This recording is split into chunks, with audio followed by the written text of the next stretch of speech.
tafsir di dalam Taurat mengambil dari Al-Quranul Karim. Ini namanya akulturasi, saling memberi warna ya.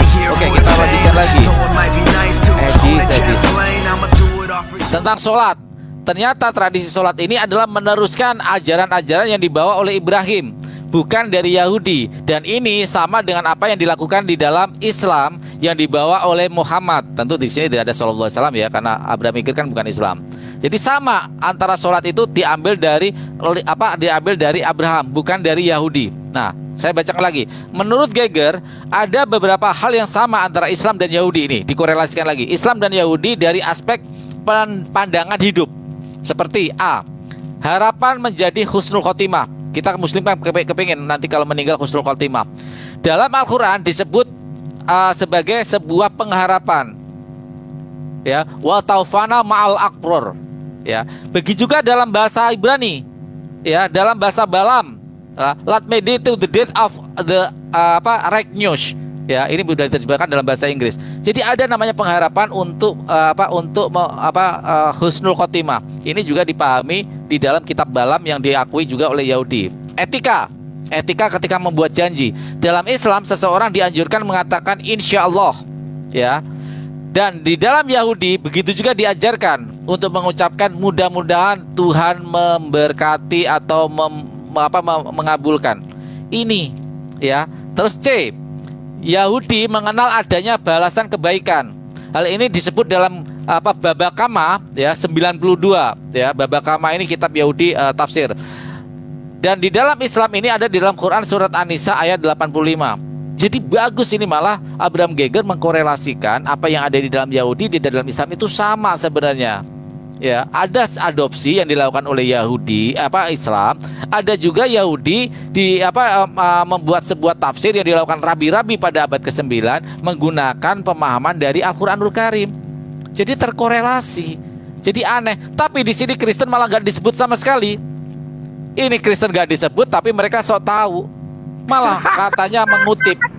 Justru ya Kristen itulah yang merampok kitab Yahudi. Kalau Abraham Geger mengatakan Al-Quran mengutip 14 kosakata dalam bahasa Ibrani, Kristen justru bukan hanya 14 kata, tapi merampok kitab Taurat untuk dirubah-rubah sesuai dengan ketuhanan Yesus Kristus. Jadi ayolah kita fair lah, ayo naik, kita fair, kita cari bukti literaturnya, tunjukkan bukti-bukti. Kalau di dalam Al-Quran dituduh ada adopsi 14 kosakata, kita hitung berapa kosakata di dalam LAI yang mengadopsi dari bahasa-bahasa Al-Quranul Karim.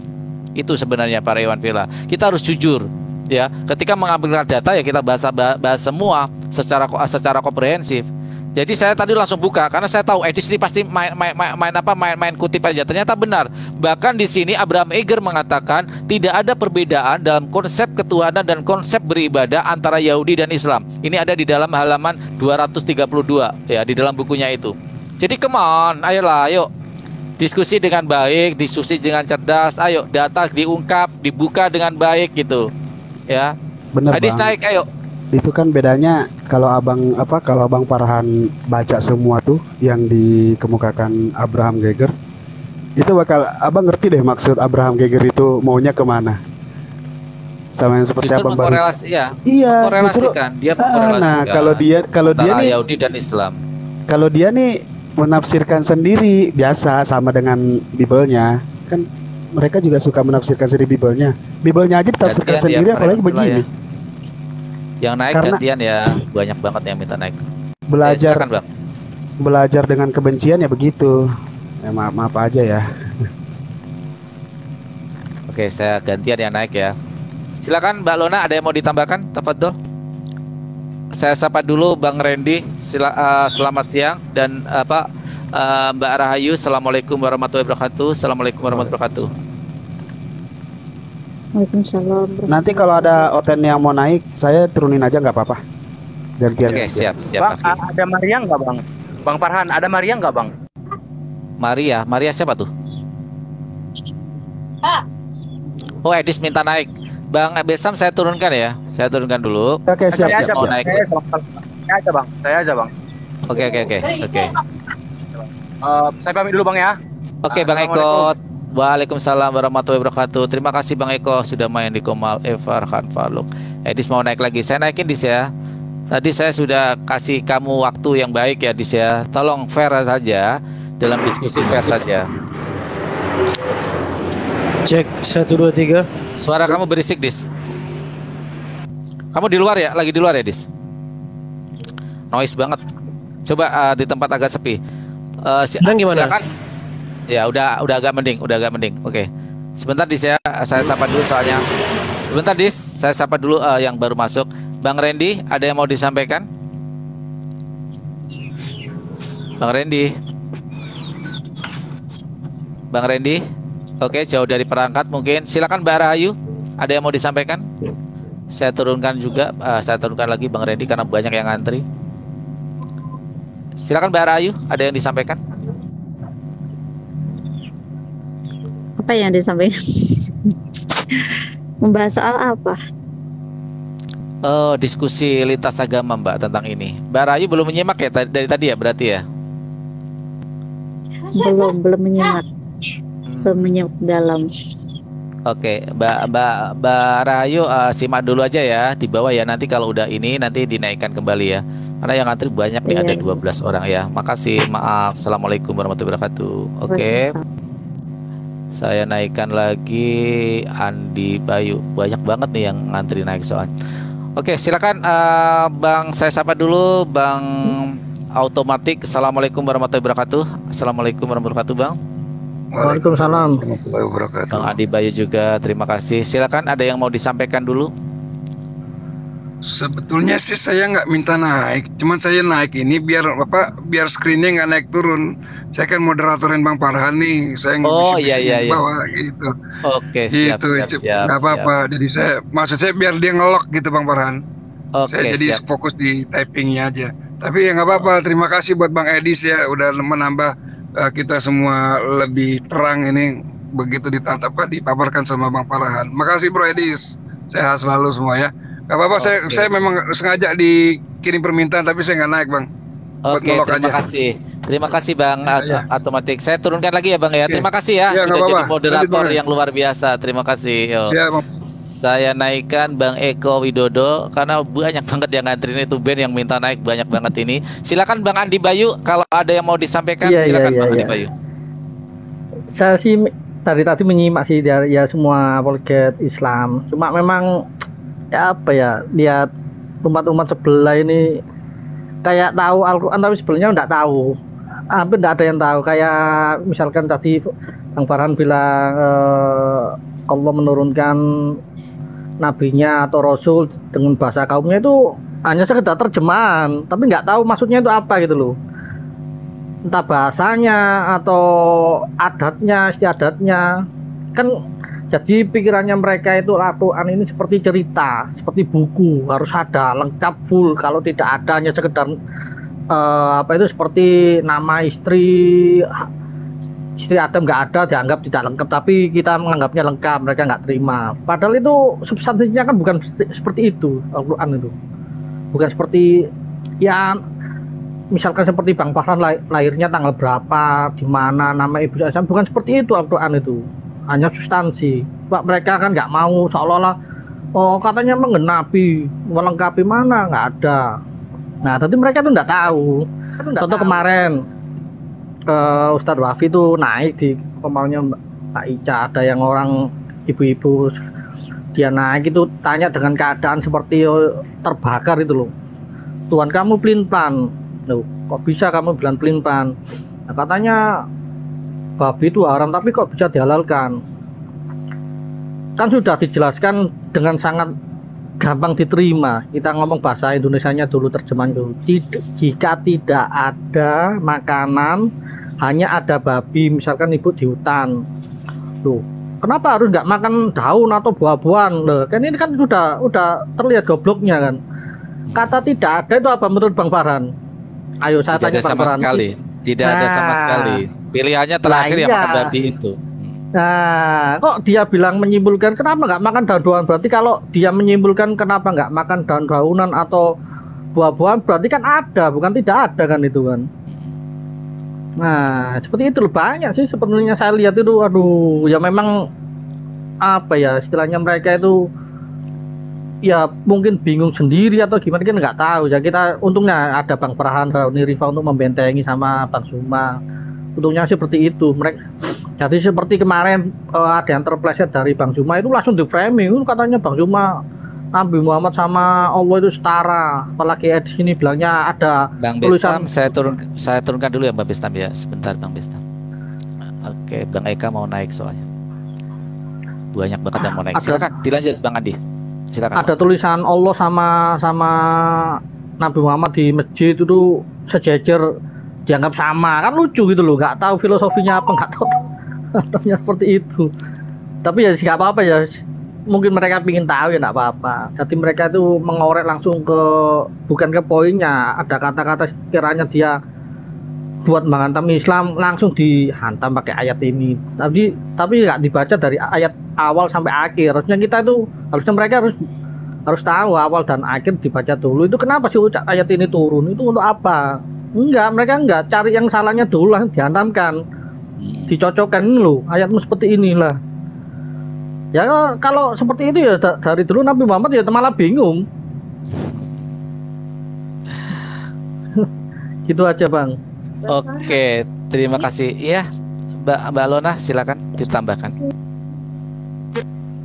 Tapi gini deh, sebelum saya izin cabut turun, Bro Edis, I'm talking to you, my brother. Thank you for the discussion.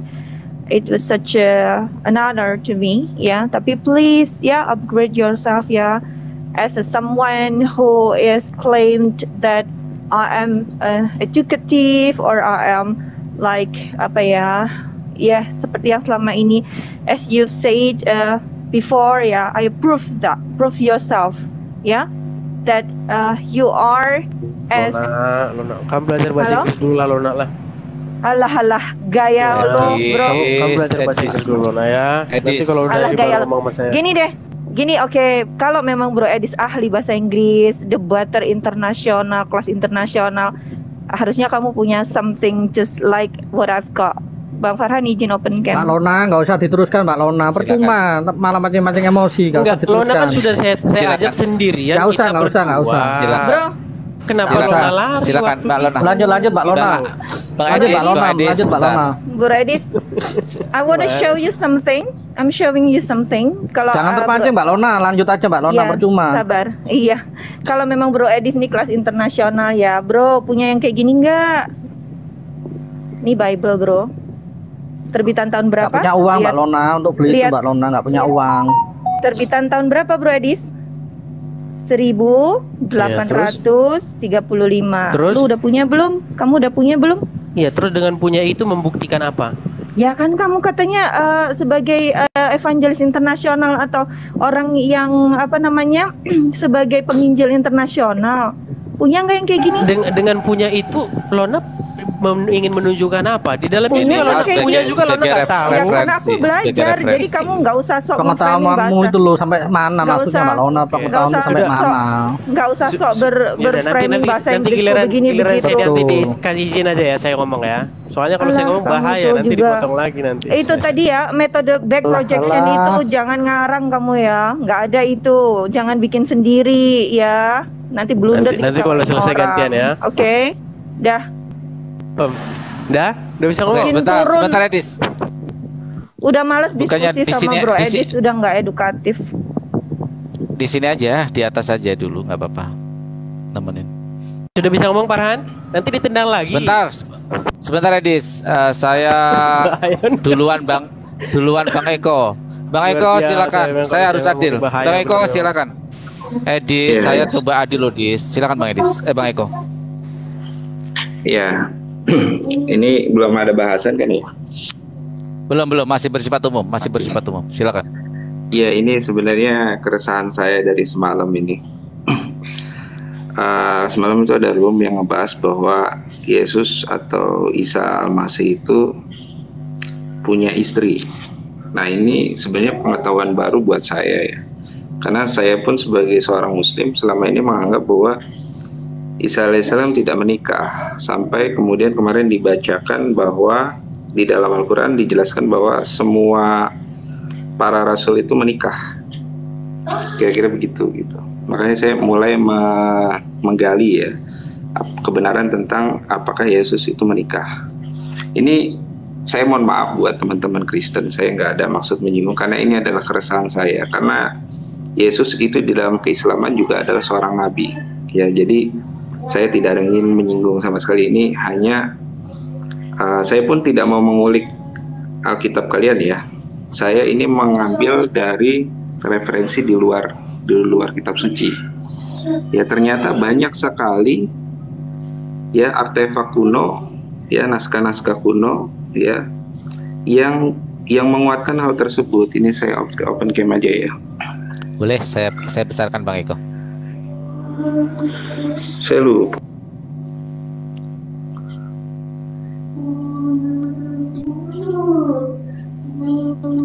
Oke.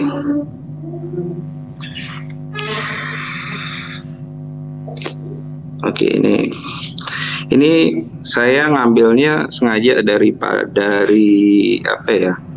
Dari media-media mainstream ya, karena saya nggak mau di framing ya, nanti menjadi asumsi saya, karena ini media mainstream dan media mainstream ini juga bukan punya orang Islam ya, Anda lihat sendiri dari Sindo News ya. Kalau Anda keberatan dengan isi dari berita tersebut ya silakan gugat medianya saja ya, jangan ke saya, karena saya hanya menyampaikan saja. Nih di sini naskah kuno di Inggris, Yesus menikah dan punya anak, tanda tanya. Kameranya belum dibuka Bang, kameranya belum dibuka. Oh, belum dibuka ya? Belum. Silakan dibuka. Oke. Nah ini dari Sindo News ya. Oke, ini dari judulnya dulu deh. Naskah kuno di Inggris, Yesus menikah dan punya anak, tanda tanya. Ya, sebuah naskah kuno berusia hampir dari 1500 tahun menyatakan bahwa Yesus menikah dengan wanita bernama Maria Magdalena dan memiliki anak. Naskah kuno itu ditemukan di perpustakaan Inggris. Naskah kuno yang disebut Lost Gospel tersebut telah diterjemahkan dari bahasa aslinya, yakni bahasa Aram. Menurut Sunday Times, ada pernyataan mengejutkan di dalam naskah tersebut ya.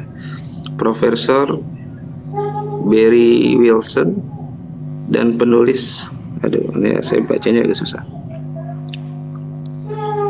Nah, ini menghabiskan sebulan untuk menerjemahkan naskah kuno itu. Ya, menurut naskah kuno itu Yesus menikah dengan wanita perawan bernama Maria, tapi bukan Maria ibunya. Dari pernikahan itu Yesus disebut memiliki 2 anak.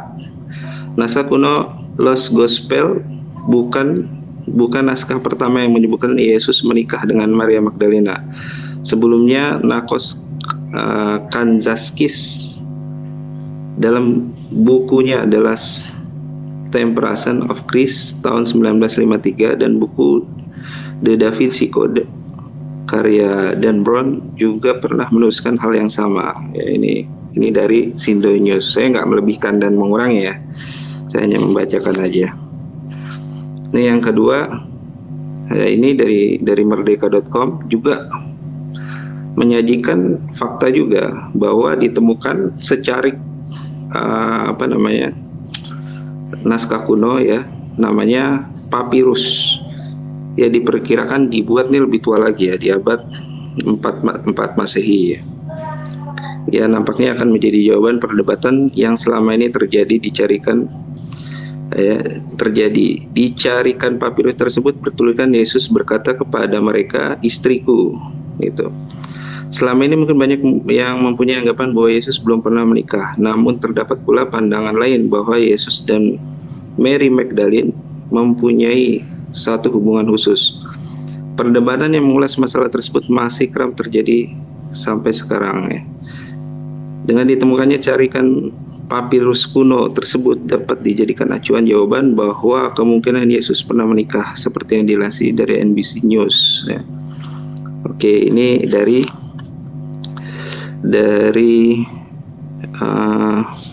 merdeka.com. Nah, ini yang terakhir nih, yang ini cukup mengejutkan juga nih. Ini dari kompas.com ya. Inilah bukti Yesus dimakamkan dan punya anak istri. Ternyata Yesus itu dimakamkan, ya. Dua ilmuwan Israel mengklaim berhasil mengkonfirmasi pandangan bahwa Yesus dimakamkan. Bukan hanya itu, mereka juga mengklaim bahwa dalam makam tersebut Yesus dimakamkan bersama anak dan istrinya. Dua ilmuwan tersebut yaitu Grok Simron, ya, dan pembuat film, ya, film serta wartawan asal Israel Simha, aduh susah banget nama orang Israel ya, mengkonfirmasi fakta bahwa Yesus dimakamkan dan punya anak istri. Setelah meneliti artefak bersejarah makam keluarga Yesus, ya, artefak makam keluarga Yesus ditemukan pada 1980 di tengah maraknya pembangunan properti di kota Yerusalem. Udah, oke, cukup di situ saja. Ini yang saya ingin sampaikan. Silakan teman-teman. Oke, terima kasih. Ada komentar dari Rasul Surga, ya, yang mengatakan bahwa itu buatan Islam tadi. Itu website semuanya bukan Islam ya, Bang ya. Abang kalau buat komentar atau narasi baca dulu, dipelajarin dulu ya. Jadi biar lebih cerdas dan lebih fair gitu ya. Edis, silakan untuk menanggapinya. Potong lagi nggak ini? Kamu dikasih waktu 5 menit, kamu framing. Wow, langsung pakai waktu. Enggak saya kasih waktu. Tadi lo kamu framing saya. Waktu gitu loh. Oke, baik, saya tanggapi dari Lona ya. Saya nggak tahu loh Lona, kenapa kalau Lona ini ketemu saya kok bahasa Inggris terus Lona. Saya ini orang Indonesia loh Lona. Gitu loh. Nggak tahu kenapa gitu loh. Ya. Waktu itu si Lona sudah saya ajak, Lona, kalau memang mau seperti itu, ayo pakai akun saya satu lagi, kita diskusi dalam forum internasional. Gitu loh. Tapi baru diskusi beberapa menit si Lona sudah termacet-macet. Makanya saya bilang, Lona, kamu mendingan belajar bahasa Inggris dulu, Lona. Nanti kalau sudah lancar baru bisa kita ngobrol.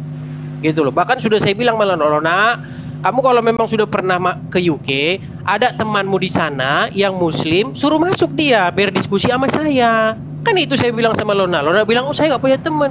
Ya memang saya maklumi, dari situ saya tahu si Lona teman-temannya juga ya orang-orang Indonesia juga gitu loh. Jadi ya nggak ada perkembangan.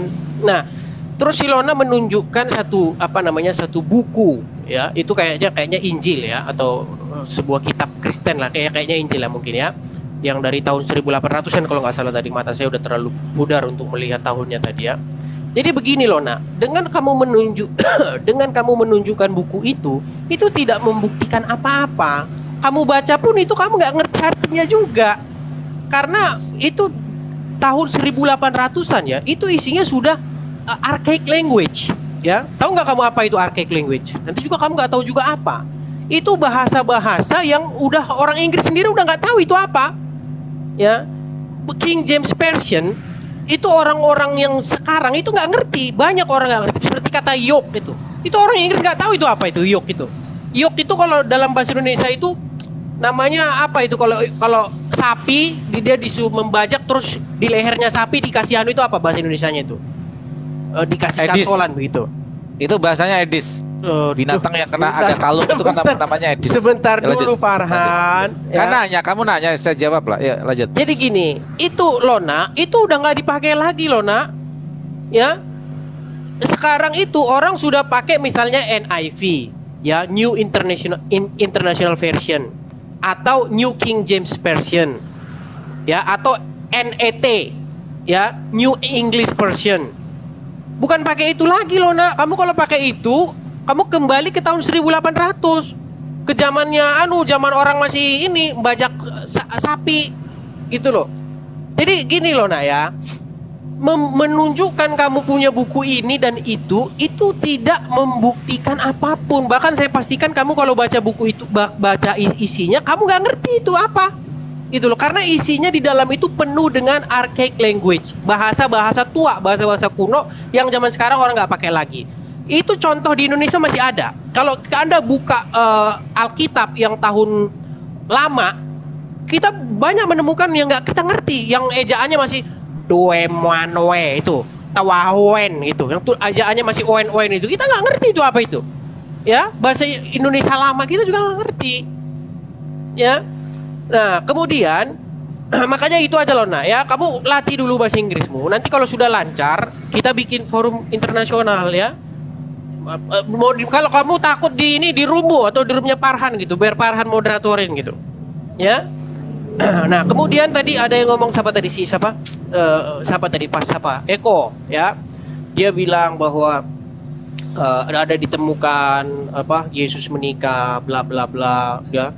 Jadi gini teman-temannya, orang Kristen itu sudah biasa dengan yang namanya diskusi akademis. Jadi orang bisa ngomong apa saja tentang Yesus. Dulu Bang Adi. Ya, Anda mengatakan bahwa seperti Nandar lah, isu-isu pepesan kosong yang dibawa Nandar itu, bahwa ketika Yesus kakinya dipegang, diurapi, itu adalah dan sebagainya. Itu nggak masalah, di Kristen itu sangat terbuka gitu. Anda mau berpendapat apapun tidak akan mampu itu tidak membuktikan bahwa Anda sedang membuktikan kebenaran gitu loh. Hayalanmu semakin tinggi nggak masalah, itu semakin membuktikan semakin tinggi hayalanmu. Nah, bedanya apa? Kalau di dalam Islam metode seperti itu tidak ada, Farhan. Ya, Anda kalau bicara tentang Islam yang agak nyeleneh dikit, maka orang Islam itu akan banyak yang menjadi loose cannon.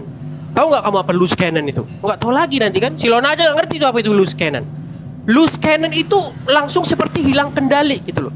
Jadi beringas gitu, langsung bisa membunuh orang dan lain sebagainya gitu. Itu nggak ada di dalam Islam. Makanya saya bilang kebebasan berpikir di dalam iman Anda itu, Farhan, Lona dan kawan-kawan, itu nggak ada. Karena apa? Itu langsung dianggap sebuah blasphemy, sebuah penistaan. Oke. Ini makanya kalian nggak mau. Waduh, bahaya nih dipotong lagi nih. Ngeri kalau saya ngomong dipotong. Loh, bahkan kamu lebih panjang daripada waktunya Bang Eko sama Mbak Luna loh. Barusan ngomong, aduh. Barusan ngomong saya. Oke, aku boleh masuk. Ngeri. Barusan ngomong langsung dipotong. Aku boleh masuk. Oke, silakan Mbak Luna. Aku mau turun soalnya ada tukang. Mohon izin teman-teman, ada tukang di rumah, jadi mereka butuh material, jadi saya bukan lari ya. Cuman ini, saya mau nyambung tadi barusan. Edis bilang loose cannon. Lona nggak paham tuh apa loose cannon. Ya, kemudian archaic language. Lona nggak paham tuh apa archaic language. Terus barusan dia bilang apa yang terakhir itu barusan? Dia barusan bilang apa, Bang Farhan? Aduh, saya kok lupa. Yang terakhir, kata-kata terakhir dia bilang apa barusan ya? Ada ya, tolong teman-teman ingetin. Enggak. Karena udah kasih tahu gimana? Enggak. Nah, aku tuh cuman mau ini. Kamu tuh kayak dukun gitu, bro. Kayak dukun yang nganggep bahwa, Lona nggak tahu ini, Lona kok kamu aja lebih bisa tahu saya daripada diri saya sendiri. Itu loh hebatnya kamu, bro. Ya. Loose cannon tadi udah, archaic language yang terakhir. Aduh, ini kenapa? Mau saya sambung. Ini Lona juga nggak tahu gitu. Bro, come on, jangan jadi dukun ya. Itu yang pertama. Archaic language aku tahu, itu outdated language ya, bahasa-bahasa yang sudah bukan modern lagi, yang sudah bisa dibilang old English gitu ya, bahasa Inggris Inggris kuno yang terpakai di King James Version ya. King James Version kan dari tahun 1600-an. Sudah ada King James Version yang pakai modern English, sudah ada ya. Nah, bro, tadi kamu juga sama nih pakai metode perdukunan. Itu Lona yang dibuka itu tadi Bible itu tadi. Jangan-jangan dia nggak bisa tuh bahasa itu. Nih aku tunjukin ya. Bahasanya itu udah modern English, bro. Udah nggak pakai King James lagi ya. Bahkan aku pernah nampol itu si Giga, bukan Giga, siapa Bang Farhan? Ginting satunya, bukan Ginting Asumsi, Ginting siapa? Ginting Chandra Ginting. Ketika dia mendebat bahwa waktu itu Revelation 1 ya, Revelation Wahyu 1 ayat 8, ketika dia sok-sok bawa bahasa Inggris, akhirnya dia kebungkam. TH itu sekarang kalau di modern English itu jadi S. Dia ngeyel banget, luar biasa. Aduh, sudahlah, kalian ini heran aku ya. Hari ini gara-gara makan cabai banyak, aku jadi agak panas hari ini. Nih, Bro Edis, Bible yang aku bawa tadi itu, Bible tahun 1835, itu isinya sudah modern English, bro. Nih aku tunjukin ya. Jadi saya buka kamera aja, Mbak Lona. Ya, ini aku buka kamera. Nih, bro, yuk kita baca bareng-bareng ya. Sudah modern English. Sama sekali sudah tidak pakai seperti King James Version. Ya. Nih, Genesis, the first book of Moses. Genesis. Aduh, sorry, kok enggak ini ya. Moses lived about the year of the word. Aduh, sorry. Kecil banget memang. Ini memang bukunya kecil, kitabnya kecil banget gitu ya.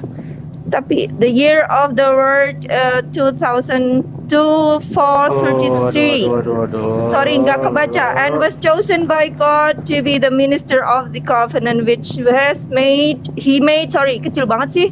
Nah, intinya gini, yang mau aku tunjukin bro, ini sudah bukan archaic language ya. Jadi sekali lagi bro Edis, oh ya sekalian teman-teman, beberapa waktu yang lalu di Komal saya ketika bro Edis diskusi di sana, kita sudah cabut ahli Al-Qur'annya, sudah kita cabut bersama-sama, dan waktu itu kami di Komal ditonton hampir sekitar 400 orang, sudah sepakat untuk memberi Edis gelar baru yaitu Mr. Overclaim ya bro Edis ya. Oke. Dah. Bro Farhan. Saya jadi penonton aja nih. Sebentar Bang Eka, sebentar. Saya jawab dulu. Sebentar. Saya belum selesai. Mohon maaf, izin Bang Farhan. Itu si Lona panas terus sama saya itu. Bang Farhan, tadi dia bilang enggak ada dendam bro. Rugi aku dendam sama kamu. Tadi Bro Edis juga udah klaim kalau apa? Ya pantesan Lona nggak punya teman Inggris gitu ya. Waktu itu nggak begitu Bro Edis, jangan framing ya. Aku punya teman Inggris, meskipun sehari-hari hidupku adalah di lab. Aku lebih banyak berbicara dengan zat-zat kimia ya, karena memang di lab kami masing-masing kalau bekerja fokus bekerja, tidak untuk diskusi ya Bro ya. Bahkan Sabtu Minggu pun aku di lab kimia ya. Jadi kalau dibilang ya pantesan Lona bertemannya dengan orang Indonesia aja, itu dukun lagi Bro Edis, berdukunan lagi itu ya. Nah jangan begitulah, jangan merendahkan diri sendiri. Aku punya teman-teman Inggris, teman punya, sahabat punya, Nigeria punya, baik yang Kristen ataupun Islam, baik atau yang Britishnya juga aku punya. Cuma waktu itu kamu yang Yunani punya, Kristen juga. Iya, bahkan dia mau ngasih. Ngomong nggak ada jamnya ini. Kalau saya dia cuma kurang dari 5 menit tadi. Bahkan yang Yunani itu mau ngasih aku Bible bahasa Yunani, tapi kemudian pas yang aku saya bilang bukan itu loh Lona. Yang saya bilang gini, aku belum selesai. Aku tahu kemarin yang saya bilang, Lona coba bawa temanmu yang muslim. Edis. Selama kamu di sana, kan itu yang saya bilang. Bro, dengerin. Aku itu ada di diskusi lintas agama ini, nggak membawa teman-teman lain bro, ngapain ya? Kalau kamu butuh konten, kemudian butuh tamu yang menggunakan bahasa Inggris, cari sendiri dong. Jangan manfaatin aku dong. Jangan manfaatin aku, cari sendiri ya. Dan yang kedua, aku tidak punya teman. Yang kedua, bro, aku tidak punya, bukan tidak punya teman Inggris ya.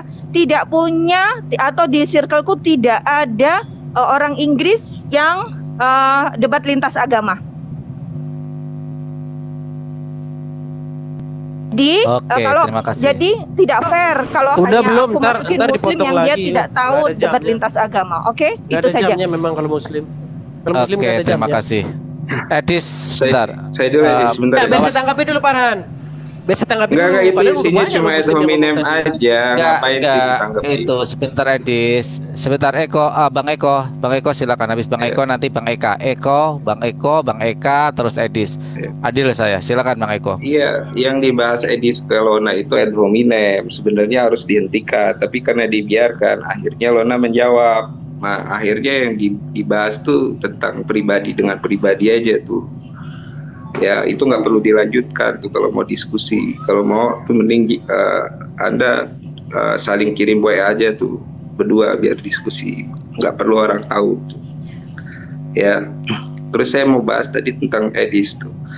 Data yang saya bawa tadi, saya sudah katakan di situ bahwa data-data itu saya ambil dari media mainstream. Ya, kalau Anda tidak terima itu, Anda bisa gugat ke Dewan Pers, ya. Dan jelas di situ mereka juga mengutip naskah-naskah kuno, gitu. Anda selalu bilang, oh kalau kita dialog di lintas agama, jangan menggunakan variabel dari kitab suci masing-masing. Itu menjadi bias karena kita mempunyai keyakinan yang berbeda di situ, tapi menggunakan pembanding dari para sejarawan dan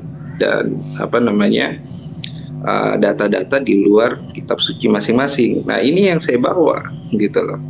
Kalau Anda tidak percaya dengan pemilik media. Pemilik medianya itu Sindo News itu kan masuk dalam MNC Group. Siapa pemiliknya? Bukan orang Islam. Kalau saya ngambil dari republika.com, oke lah, mungkin itu punya orang Islam. Atau dari TV One gitu ya, oke lah, itu punya orang Islam. Ini dari Sindo News, merdeka.com, dari Kompas TV. Kompas juga punya siapa itu?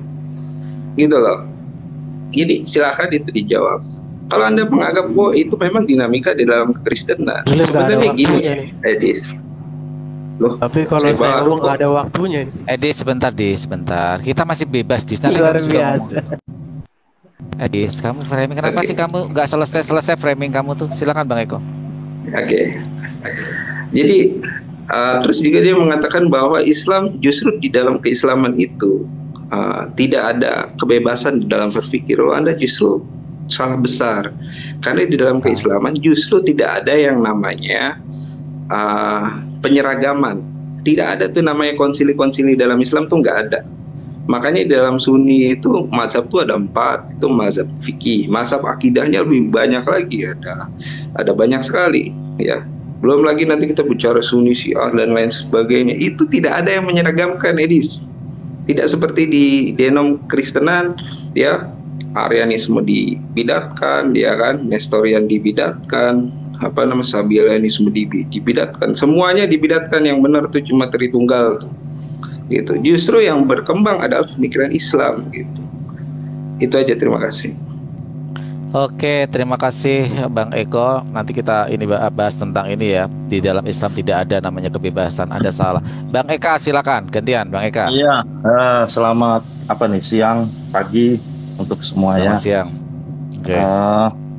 Ya tadi saya dengar dari Bang Eko ya. Jadi begini ya Bang Eko. Menurut saya, kita sebagai umat beragama itu, kita harus lebih mengikuti ajaran maupun pengetahuan yang dimiliki oleh agama masing-masing. Nah, mengenai artikel-artikel yang saudara bawa mengenai seolah-olah ya dalam tanda kutip Yesus menikah, itu di dalam Islam, bahkan di dalam Islam ya, saya belum bicara dalam kekristenan, di dalam Islam itu tidak ada sama sekali. Dari ribuan hadis yang ada, itu tidak ada bercerita bahwa Isa bin Maryam itu menikah, nggak ada ya. Bahkan Muhammad sendiri tidak pernah mengatakannya atau mengutipnya, tidak ada sama sekali gitu. Nah, jadi aneh ketika saya dengar Anda mengutip hal di luar Islam. Perlu Anda ketahui bahwa ini juga berbahaya bagi keislaman Anda. Ketika Anda mengutip bahwa sebuah artikel bahwa Yesus itu menikah, ada ditemukan kuburnya dengan istri dan anak-anaknya, itu sama saja Anda sedang membuang ayat Al-Quran yang berkata bahwa Isa bin Maryam itu diangkat kepada Allah. Nah, saya harap sebenarnya sebagai umat beragama, sebagai orang Muslim, Anda lebih cerdas dalam melihat fakta-fakta ini, gitu. Ajaran Anda jelas menjelaskan bahwa Isa atau Yesus itu Ibnu Maryam naik kepada Allah. Dia tidak tinggal dan tidak mati di dunia ini. Faktanya juga bahwa tidak ada dari ribuan hadis apa saja, saya tidak pernah menemukan ada dikatakan bahwa Isa itu menikah. Tidak ada. Dari begitu banyak cerita, semua hal di dalam hadis itu hampir semua diceritakan. Bahkan hal-hal yang kadang tidak perlu pun ada di dalam hadis-hadis itu. Kenapa hal sepenting itu tidak pernah dimention oleh Nabi, ya kan? Oleh Nabi Anda, gitu. Nah, itu poin yang sangat penting, sehingga saya harap teman-teman Muslim di dalam menggunakan artikel-artikel, marilah kembali untuk melihat bahwa di dalam ajaran Islam sendiri tidak mempercayai hal itu. Apa tujuannya? Itu. Apa tujuan daripada mengatakan bahwa Isa itu menikah? Tujuannya adalah menyesatkan baik orang Muslim maupun orang Kristen dengan sesuatu fakta yang dibuat seolah-olah, ya, fakta ini dalam tanda petik, seolah-olah itu adalah sebuah kebenaran. Apa poin yang ingin didapat dari hal ini? Nggak ada. Apa yang mau dibuktikan dari hal ini? Nggak ada. Itu. Jadi ada beberapa teman seperti Nandar yang selalu mendorong isu-isu ini berdasarkan buku ini, kesaksian itu, papirus ini, papirus itu. Loh, dari keyakinan kita sendiri nggak pernah ada yang mengatakan hal itu. Jadi saya pikir marilah teman-teman, berhentilah dengan kebodohan seperti ini yang justru jangan sampai kita justru menistakan ajaran agama kita sendiri. Itu poin penting pertama. Nah, di dalam kekristenan udah fix, kita sama sekali nggak ada percaya bahwa Yesus itu menikah, nggak ada. Karena di dalam kisah Alkitab itu nggak ada. Jadi yang kami yakini bahwa Yesus di dalam kehidupannya setelah mati dia bangkit dan ke surga. Itu aja. Selesai di situ gitu loh, bro. Ya, saya pikir itu dah yang saya tanggapi dulu ya. Terima kasih Bang Eko. Saya sambut dulu Bang Brujek. Kita nanti selesai diskusi jam 11:30 lewat 10 ya, atau jam 11:40 karena ini hari Jumat, kita harus sholat Jumat ya, 11:40 ya. Jadi terima kasih. Silakan. Selamat siang Bang Brujek ya, Bang Jack. Saya kasih waktu buat Edis dulu untuk menanggapi. Nanti Bang Eka, mungkin Bang Eka belum ada referensi bahwa kami Islam juga memahami bahwa Yesus itu wafat juga ada yang menasihatkan seperti itu. Nanti Bang Eko biar yang menjelaskan. Silakan Bang Edis. Lanjut. Siap-siap, langsung diambil jamnya Farhan kalau saya ngomong, nanti takut berbahaya. Nih. Jadi gini, ya baik, silakan. Kalau saya ngomong kan harus pakai jam langsung. Kalau kalian ngomong jam tangan hilang langsung ya. Jadi gini, ya. Jadi begini ya, ada satu ayat dalam Al-Quran itu yang mengatakan begini, janganlah kamu mengatakan sesuatu yang kamu tidak memiliki pengetahuan tentangnya. Sebab apa? Sebab nanti akan dipertanggungjawabkan dari apa yang kamu katakan. Nah, kalau misalnya Eko Widodo mengatakan seperti itu, memang ada ayat dalam Al-Quran itu mengatakan rasul-rasul dan kami berikan istri-istri, ada gitu. Nah, cuman seperti yang kita ketahui di dalam Al-Quran nggak pernah disebutkan bahwa Isa itu punya istri. Ya, kalaupun dia punya istri, nanti waktu Isa naik ke surga itu istrinya sama siapa itu ntar nanti? Ya nggak masalah kalau kalian mau mengakui itu dan segala macam, nggak masalah. Yang jelas itu nggak ada dalam Al-Quran. Tapi kalau dikatakan seperti itu, ya bahwa siapa namanya Eko Widodo mengatakan seperti itu, ya wajar-wajar saja begitu loh. Wajar-wajar saja kalau dia tidak peduli dengan ayat Quran yang mengatakan janganlah kamu mengatakan sesuatu yang kamu tidak memiliki pengetahuan tentangnya. Sebab apa? Sebab itu pernah juga dilakukan Muhammad, gitu loh. Jadi Muhammad kan pernah mengatakan kepada para petani kurma bahwa kebiasaan mereka menyerbuk buah serbuk sari kurma itu adalah perbuatan yang sia-sia. Akibat mengikuti perkataan Muhammad itu, mereka jadi gagal panen, dan kemudian Muhammad menarik perkataannya, meralat perkataannya dengan mengatakan kalian lebih mengerti urusan dunia kalian, seperti itu. Kalau lebih mengerti urusan dunia kalian, ngapain kemarin Muhammad ngomong sesuatu yang dia tidak punya pengetahuan tentangnya? Jadi saya maklum saja kalau misalnya Eko Widodo mengatakan seperti itu, karena Muhammad juga pernah melakukan hal yang sama. Nah, kemudian masalah yang saya lanjutkan tadi ya.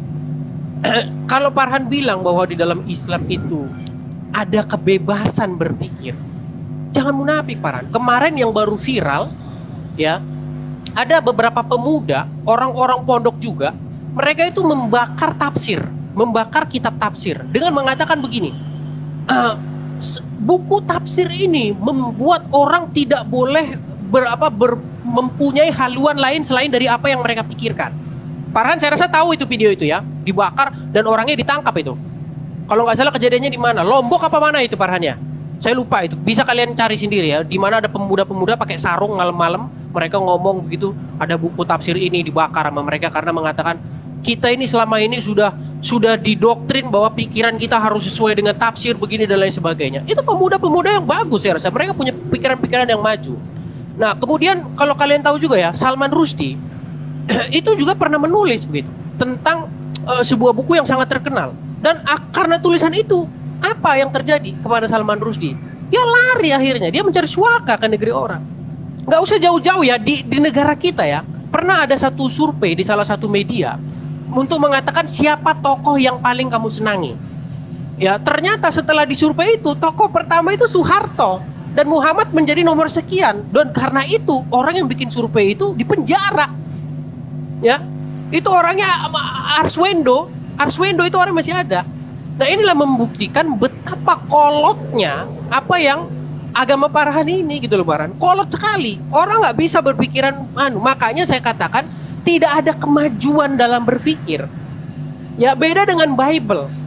Ya Bible itu ada satu slogan ya yang sangat terkenal di Eropa dan dunia Barat. Begini bunyinya. The Bible itu is the only book which holds up under scrutiny. Ya, itu si Lona juga nggak bakal tahu itu artinya apa itu. Dia googling dulu. Nanti kalau udah ngomong gini nanti baru dia oh saya tahu. Lona juga nggak tahu itu. Betul bukan begitu Lona? Lona nggak tahu ya? Halo Lona? Halo? Langsung nanti dibahas lagi. Dibahas lagi. Bukan loh, tadi kan Lona bilang begitu. Masalahnya apa? Gini loh Farhan, Lona ini nggak tahu apa, nggak ada saya angin apa. Hominem, gak usah bahas pribadi orang, bahas aja pikirannya. Ya nanti kalau nggak diputus nanti panjang urusannya. Lona bakal ngejawab. Bukan, ini harus ditambahin waktunya karena bukan waktu saya bicara ini. Gimana nih Farhan? Edi saya buruan. Lagi nih. Nanti kamu saya bantah. Lanjut. Ya, jadi begini. Bible itu menjadi satu-satunya buku yang selalu tahan kepada pengujian. Nah, jujurnya orang Kristen seperti itu. Kalau dikatakan ada perubahan, ada kesalahan penyalinan, ada yang tulisan-tulisan yang ditambahkan, itu orang Kristen dengan sangat terbuka hati mengakui itu. Gitu loh, karena orang Kristen tidak meyakini Bible itu sebagai buku yang dijatuhkan dari langit seperti apa yang diimani Farhan terhadap Al-Quran. Dikatakan zalikal kitabul la raiba fihi hudal muttaqin. Kitab ini tidak ada keraguan padanya, petunjuk bagi orang-orang bertakwa. Karena tidak ada keraguan padanya, maka Farhan bimbang dan ragu tentang definisi yang ada di Al-Quran, sehingga setiap bahas Al-Quran dikatakan wallahu alam. Allah yang tahu. Ya karena apa? Karena tidak ada keraguan padanya, bukan begitu Farhan? Ya, oke, waktu kamu habis, Edis. Wah, dipotong nih, tadi baru dikorupsi loh di Farhan. Tidak, Edis, saya adil. 30 sudah tidak. Kamu sudah 5 menit. 5 bahkan paling panjang di antara yang lain. Kamu paling panjang, Edis. Yang berbicara tadi 2, Kristen 2, Islam 2. Tadi bahkan 2. Saya langsung balas. Tadi bilang sebentar, Dis, gantian Dis. Ya, ini biar Kristen di bawah juga tahu ya. Kalau kalian biar ngaca kalian, ini sumber dari kekristenan sendiri, katolistos.org. Berapa korban inkuisisi? Inkuisisi apa? Inkuisisi adalah untuk mengadili orang-orang bidat, heretik namanya. Berapa korbannya? Kita lihat. Ini orang-orang yang tidak punya nalar. Nah, ini data-datanya ya, data-datanya. Siap berapa korbannya? Kita lihat. Sejujurnya berapa jumlah tepatnya korban akibat inkuisisi tidak dapat diketahui. Saya dipotong terus, saya anu dulu lah, jalan-jalan ke room lain. Tolong follow saya biar saya bisa siaran. Takut kamu takut ya, kamu takut dibongkar ya. Saya belum selesai loh Farhan. Waktu kamu Edis, kamu 5 menit sebentar. Namun kita dapat mengetahui Edis. Ya, kamu diskusi gak banyak nyari ini. Sejujurnya berapa jumlah tepatnya korban akibat inkuisisi? Silakan. Tolong follow saya biar saya ini orang-orang kabur aja bro Edis, turun. Ya, jadi kelakuannya kayak gitu ya. Kayak gini dipertahankan. Jadi biar tadi teman-temannya juga pada tahu soknya mereka yang katanya Lona lari. Terbukti ya dia sendiri yang lari. Oke, lanjut. Aku nanti mau nambah sedikit. Silakan Bang Farhan. Oke, terima kasih. Inkuisisi itu adalah untuk menekan para bidat, heretik, kaum heretik ya. Ini yang kalian itu tidak ngaca. Saya baca ya, ini dari Katolista, dari Katolik sendiri. Sejujurnya berapa jumlah tepatnya korban akibat inkuisisi tidak dapat diketahui dengan pasti. Namun kita dapat mengetahui dengan pasti bahwa klaim jumlahnya adalah 95 juta orang. Wow. Gila ya. 95 juta orang. Bayangkan yang dibunuh karena berbeda aliran dengan paus, heretik. Ayolah, yuk.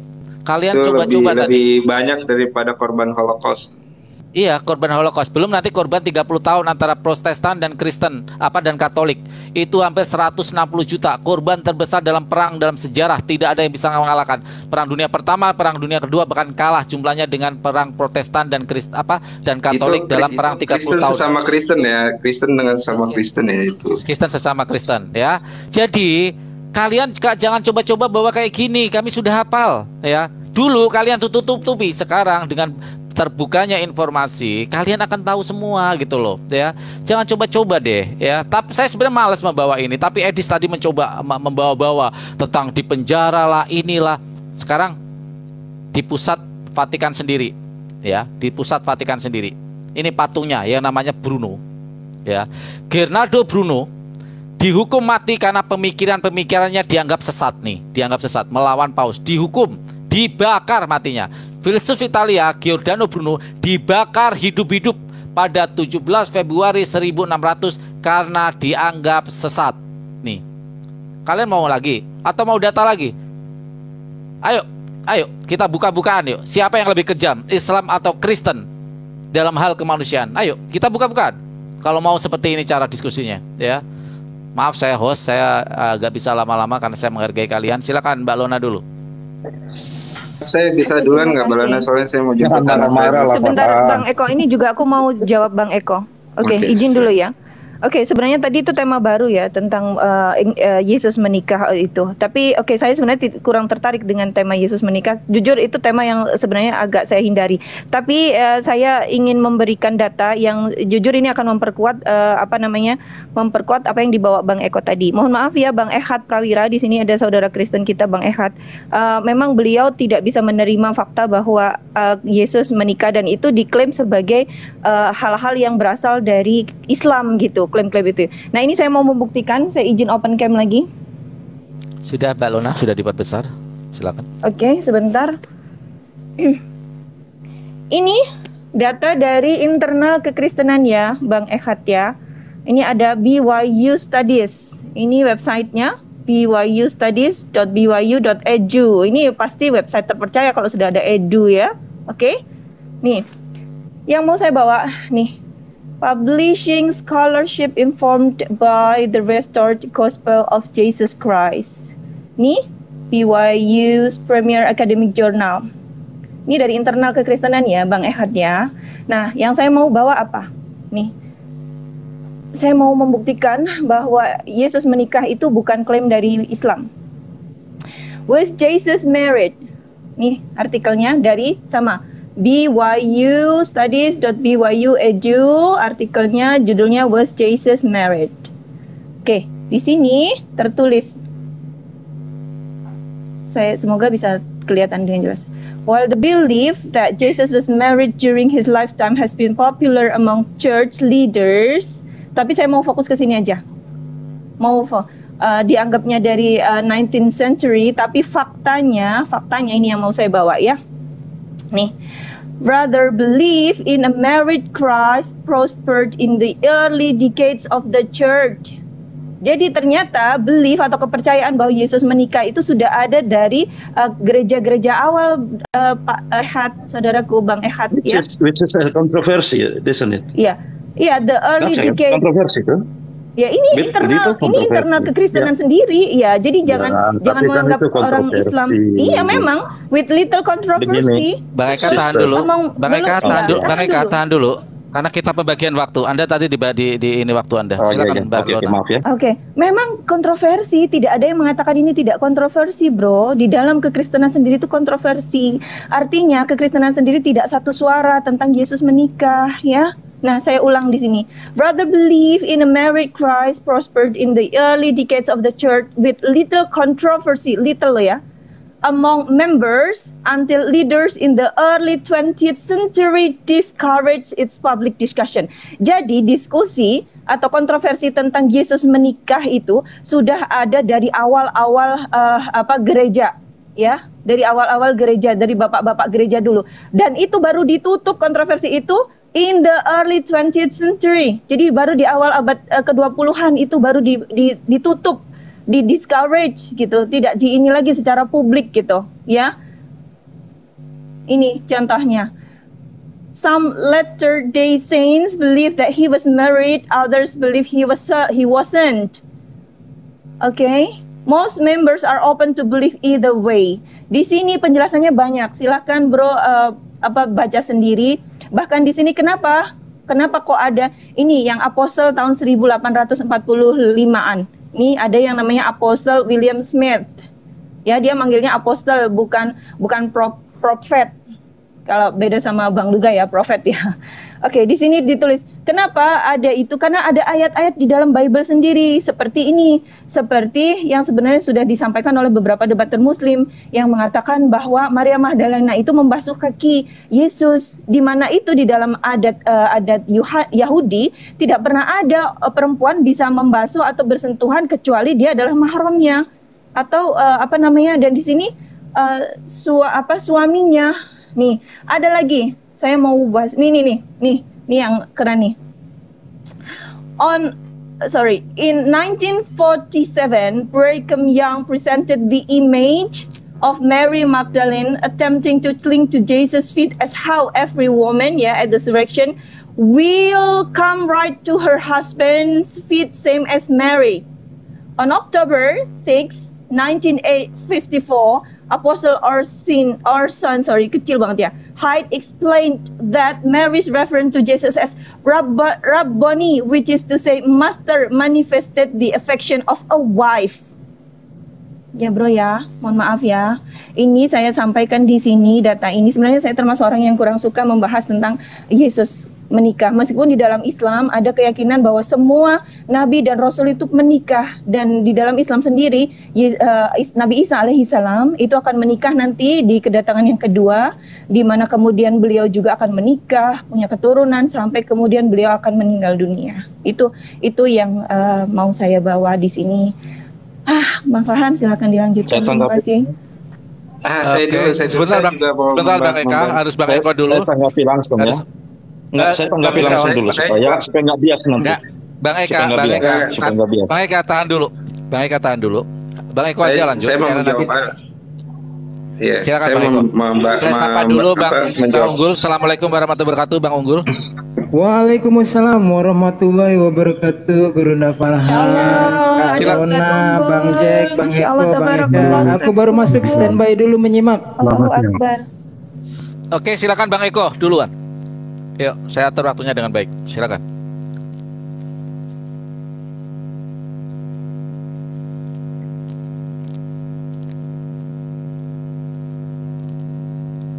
Suaranya Bang Eko, suaranya ditutupin. Suaranya dibuka. Oke, maaf. Sorry. Ya, jadi tadi kan Lona membahas dari internal kekristenan. Oke, itu silakan Anda jawab. Sedangkan data yang sedang saya tampilkan adalah data dari luar. Ya, tapi Anda justru bertanya tentang bagaimana pandangan Islam, begitu kan? Padahal saya dari awal sudah katakan saya menghindari pandangan Islam ataupun pandangan Kristen karena kita punya keyakinan yang berbeda. Kalaupun saya katakan ini pandangan Islam, kalian nggak akan percaya. Dan kalaupun kalian dijelaskan pandangan Kristen oleh Lona, kalian juga pasti akan membantah itu. Makanya saya sajikan tadi pandangan dari luar, gitu ya kan, dari ahli sejarah, dari artefak kuno, dari temuan arkeolog, gitu ya. Nah, kalau dari pandangan Islam sendiri sudah jelas ini dalam surat Ar-Ra'd ayat 34, waqad arsalna min qablika wa ja'alna lakum azwajan wa dzurriyyatan. Jadi semua nabi itu punya istri dan keturunan, gitu loh. Lalu kan tadi ayat berkata, apakah ada keterangan langsung bahwa Isa itu punya istri? Tidak ada. Ya, yang ada keterangan di dalam Al-Quran itu hanya Nabi Ibrahim, karena dijelaskan ya istrinya Hagar dengan Sarah, ya kan, istrinya Nabi Lut, ya kan, yang dia berpihak kepada kaum Sodom. Tapi nabi-nabi yang lain juga tidak dijelaskan. Contoh Nabi Ilyasa, ya, Nabi Nuh dijelaskan. Banyak nabi-nabi lain yang juga tidak dijelaskan apakah dia punya istri atau tidak, tapi tidak menggugurkan ayat ini karena ayat ini bersifat umum, gitu loh. Nah, jadi dasarnya ini, saya mohon maaf ya, saya bukan mau berpolemik, tapi karena ini juga keresahan saya, karena saya baru tahu sebagai orang Islam bahwa ternyata Nabi Isa alaihissalam juga memiliki anak, gitu loh, memiliki istri dan anak, gitu. Itu aja, saya mau menjawab itu. Terima kasih. Oke, terima kasih Bang Ekhat. Silakan, nanti baru Bang Jack menanggapi, sama-sama dari Kristen 2 orang. Silakan Bang Ekhat. Oke, saya tanggapi tadi yang dibawa oleh Lona ya. Begini Lona, apa yang saya minta maaf karena apa yang tadi Lona bawa itu adalah salah satu sekte sesat ya, yang ajarannya justru mirip dengan ajaran Islam, maaf kata ya. Di dalam ajaran sekte itu yang bernama Mormon, ya, itu sekte itu namanya Mormon, silahkan nanti di browsing. Itu ditolak fakta mereka bahwa mereka itu Kristen. Tidak, mereka tidak mengikuti ajaran Kristen. Ya, pertama mereka memperbolehkan untuk menikahi banyak wanita, gitu loh. Mereka punya banyak istri, gitu loh, pemimpin-pemimpinnya. Bahkan sampai 80-an kalau saya nggak salah ingat waktu itu ada satu pemimpinnya sampai 80 istrinya. Itu sama sekali jauh daripada ajaran Kristen. Makanya mereka disebut sesat. Ya. Nah, Smith yang tadi Anda bawa itu mengaku nabi. Dia ngaku nabi sama seperti Luga yang ngaku nabi, gitu. Melihat roh dan mendapat inspirasi dan lain sebagainya, kemudian berkata bahwa kita bisa mengawini banyak perempuan dan lain sebagainya yang tidak pernah ada di dalam ajaran kekristenan. Nah, tolonglah, menurut saya kalau kita membahas tentang kepercayaan, mari kita bahas atau kita diskusikan tentang apa yang kita percaya, apa yang saya percaya, dan apa yang Anda percaya, bukan apa yang kita tidak percaya, gitu loh. Kalau saya misalnya membawa satu ayat misalnya ya, saya bawa ayat dari misalnya Al-Maidah. Ini nyangkut sama tadi yang Bang Farhan katakan orang Kristen menghukum bidat-bidat ya. Nah, boleh di-compare misalnya berapa jumlahnya menurut Bang Farhan tadi. Tapi ketika saya bawa Al-Maidah 33 ya, yang berkata bahwa hukuman bagi orang-orang yang memerangi Allah dan Rasulnya dan membuat kerusakan di bumi hanyalah dibunuh dan disalib atau dipotong tangan dan kaki mereka secara silang dan lain sebagainya. Ini ayat tidak berlaku pada satu waktu, tidak. Tetapi berlaku selama-lama ada umat Islam. Berapa korban yang bisa jatuh karena ayat ini? Mengerti poin saya? Jadi ketika Anda meng-compare terjadinya peperangan atau pemusnahan atau pembunuhan terhadap bidat-bidat yang pun saya tidak benarkan ya, karena tidak sesuai juga dengan ajaran agama Kristen bahwa kita harus mengasihi. Maaf gitu. Maaf Bang Eka, bisa tampilkan data korban dari Al-Maidah. Silakan, ada di situ dikatakan korban dari Al-Maidah. Kita berdasarkan by data. Saya tadi membawa data dari internal Anda. Ya. Jadi korban kita dari Al-Maidah itu tidak main narasi. Silakan tunjukkan datanya. Mari kita lihat ISIS. Siapa yang mereka perangi? Siapa yang mereka perangi? Orang-orang yang berapa jumlah korban ISIS? Silakan tampilkan datanya. Waduh. Anda udah bisa open can kan? Silakan tampilkan datanya. Begini bro. Itu datanya itu akan terus bertambah karena ISIS ini masih hidup. Apa dasar dia melakukan penyerangan terhadap orang-orang yang tidak seagama? Ayat ini. Selama generasi terus akan ada. Ini sebentar bro, biar data, fair ya. Gitu loh. Bukan fair. Saya menampilkan data dan Anda menampilkan ludah. Saya tidak suka karena ini korban itu selalu berdasarkan eksak. Dia harus angka. Maka tampilkan data saya, patahkan data saya, patahkan argumen saya, patahkan tesis saya dengan data yang valid. Anda open cam, silakan. Saya akan biarkan Anda bernarasi dan tampilkan data-datanya tentang ISIS, tentang korban dari Al-Maidah itu. Nanti kita ada Muslim akan menjawab. Silakan. Jadi fair, tidak menggunakan narasi kosong. Kita nggak usah ini kan kita berpengetahuan. Bukan, kita berpengetahuan, Bang. Bang Farhan. Di komal saya tidak mau ketika membuat sebuah argumentasi yang bersifat eksak, kecuali tafsir. Ini adalah eksak. Angka itu eksak. Tunjukkan data korban dari ISIS yang dikorban berapa puluh juta. Silakan nanti kita komparasi apakah itu alasannya seperti apa. Saya begini, bro. Gara-gara ayat ini orang Islam itu memusuhi semua orang di luar Islam. Anda silakan compare berapa jumlah orang yang sudah mati karena Islam sejak dari zaman Nabi Anda Muhammad sampai saat ini. Dapatkah saya bisa mengambil jumlahnya? Apakah juga ketika Anda meng-compare jumlahnya segitu, sekian juta orang, apakah Anda yakin itu jumlah yang tepat? Tidak ada. Anda juga tidak bisa membuat kesimpulan seperti itu. Nggak bisa dong. Oleh karena itu saya katakan, kalau kita compare itu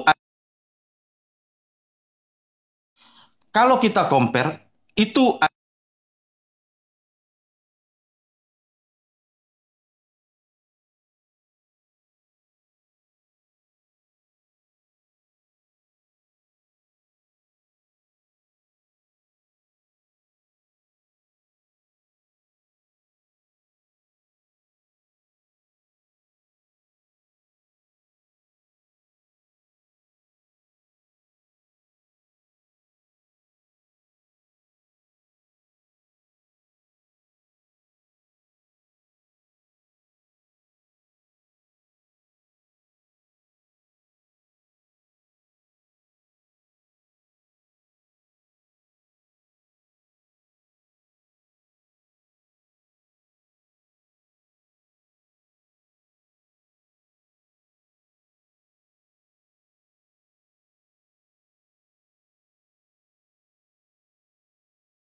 Maaf ya Iwan Villa ya, jaringannya tiba-tiba mati, wifi-nya. Mohon maaf sekali.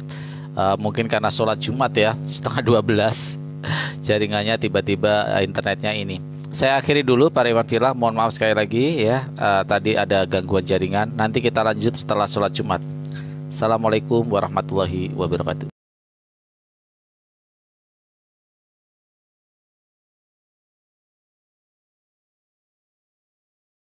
Saya lemah, di saat saya terpuruk, ini manusiawi gitu. Ini kita berpikir secara inilah gitu. Nah, di situ Tuhan Yesus itu selalu hadir buat saya gitu. Makanya saya kalau misalkan saya itu meninggalkan Tuhan Yesus itu terlalu bagaimana gitu. Jadi saya berpikir ya gitu, ayo untuk supaya kita mengandalkan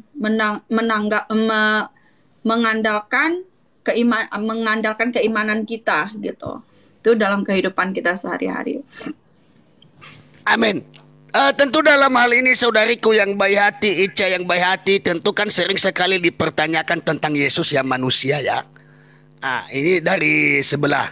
Dan saya akan memperkokoh kita semua ya, generasi saya ya, generasi penerus saya, karena saya tidak tahu apakah SK saya sudah selesai besok. Tetapi saya seperti nyanyian itu, kita itu hidup ini ya harus menjadi berkat.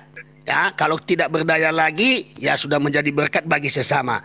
Tentu selama ini teman-teman ya, ada 200 penonton selalu bertanya, bagaimana kamu tahu bahwa Yesus Kristus itu benar-benar manusia? Ini suatu pertanyaan bahwa Yesus itu benar-benar manusia.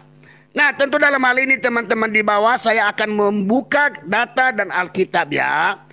Nah, sebab kitab suci di Alkitab kekristenan itu setiap pertanyaan berdasarkan Alkitab harus dijawab dengan Alkitab. Kitab suci, tidak boleh lari-lari.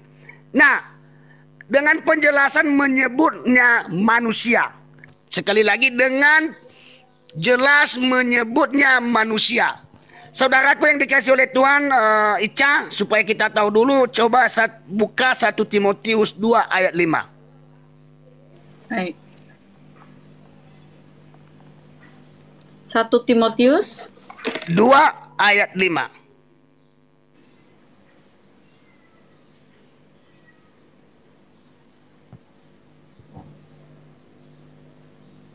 Perjanjian baru.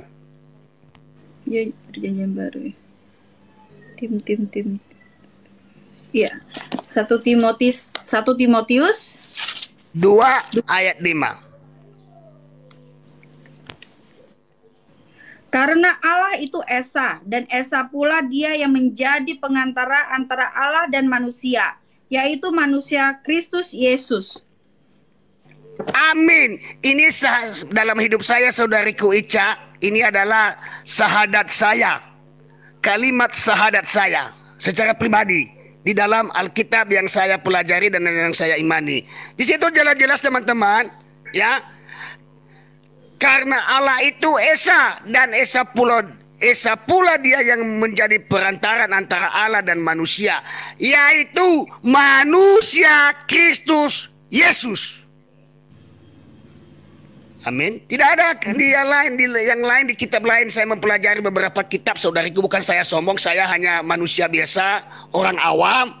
Tapi saya tidak mendapatkan seperti ini selain di Alkitab, selain Yesus yang mengatakan, ya, bahwa Allah itu telah, ya, datang ke dunia ini dalam rupa manusia, menjadi nuzum, menjadi manusia.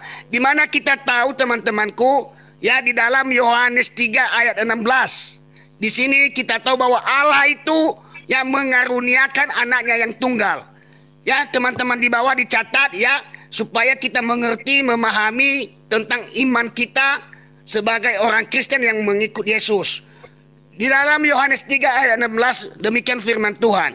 Karena begitu besar kasih Allah akan dunia ini, sehingga dia mengaruniakan anaknya yang tunggal, supaya setiap orang yang percaya kepadanya tidak binasa, melainkan beroleh hidup yang kekal.